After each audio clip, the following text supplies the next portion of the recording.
The book is here. What? The book. They sent us the book, but we only have it for a few days. It has to go back to the Jewish Foundation. They have it on display at the Asper campus. Get up here.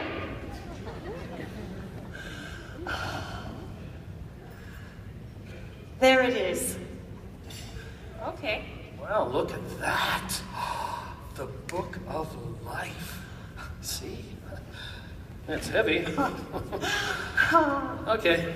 Get back here. What is the Book of Life?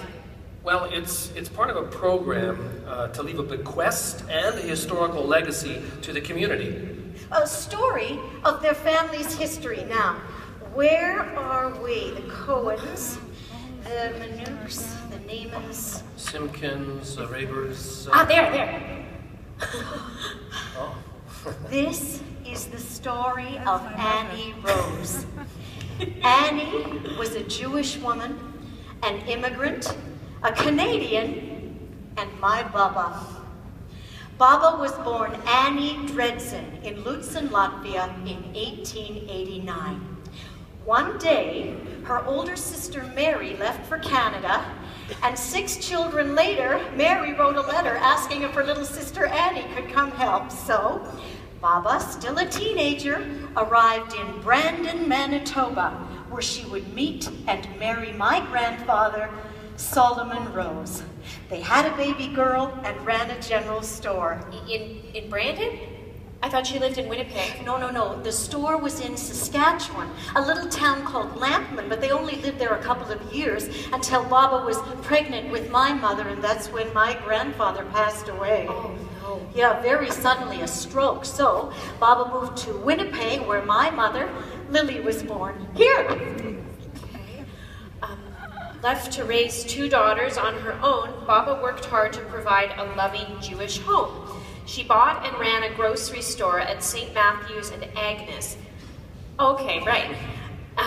But she lost money extending credit because no one ever left empty-handed for inability to pay.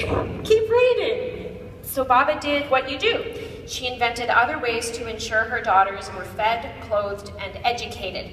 She moved to the North End, rented a cottage, took in boarders, raised chickens, bartered eggs, and ran a kosher restaurant? Really?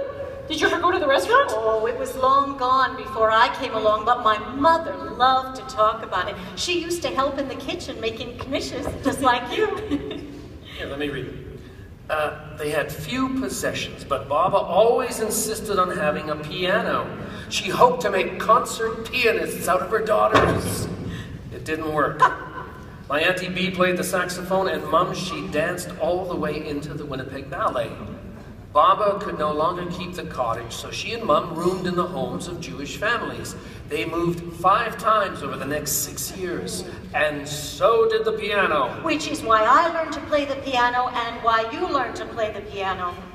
And did you learn on that same piano? Hey, you had to make do in those days. You know, I remember your mother, every day she would strap that piano onto her back and then carry it on the bus to her lessons. Okay, no, not the same piano. I don't know what happened to that piano, but what I'm saying is that Baba planted the seeds of music for us a long time ago. Here. Eventually, Baba and my mother moved to Trail, BC, where Mom met my dad, Wally Guberman. On their first date, my dad arrived with a box of chocolates for Baba. But he had to go back to Winnipeg to help his sister run her glove factory. Baba and Mom followed, and my mother says that the only way she agreed to marry my father is if Baba came along as part of the package. So in 1945, my mom and dad were married, and eventually my brother Brian, my sister Sandra, and I were married.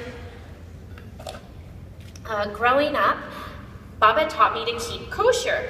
She lit Shabbat candles and kept a pishka. What's a pishka? Well, a jar we put money in each week for charity. Oh, nice. I'd visit her in synagogue, witnessing her joy as she attended high holiday services, breaking the fast with herring and rye bread. At Pesach, even our budgie's cage did not escape her watchful eye as all of the chametz was removed from the house. kosher budgie. So, and you know what? I remember that her hands were always busy. And oi, could that woman cook. She never used a recipe. Your Uncle Brian would pack all his oatmeal cookies into a glass of milk. He called it cement and ate the whole thing with a spoon. Ew. He still does that. Gross. She could knit, crochet, or sew whatever she could imagine, never using a pattern. Overalls for my doll, baby layettes and booties for donation, and the hundreds of hours of crocheting that went into 4 banquet-sized tablecloths she lovingly made for me and my three children, her great-grandchildren. Our tablecloth? Our tablecloth. Oh, and she contributed to the Jewish community as a founding member of Hadassah and the Golden Age Center. For 32 years, Mom and Dad provided Baba with a worry-free home, love, and care. When Baba went into the Sharon home, it's now the Simkin Center, for the last 2 years of her life, we all felt the loss, and Mom was heartsick. One of my proudest moments was having Baba walk down the aisle at my wedding. This time it was my turn to do something for Baba. She was wearing a gown I designed and sewed especially for her. 8 months after the wedding, Baba passed away, June 1979, at age 90. Baba Rose was a gentle, kind-hearted soul, loved by everyone who knew her. I am honored to dedicate this story to her. So that her legacy and the love she created will shine on forever in the hearts of all who knew and loved her. I wish I had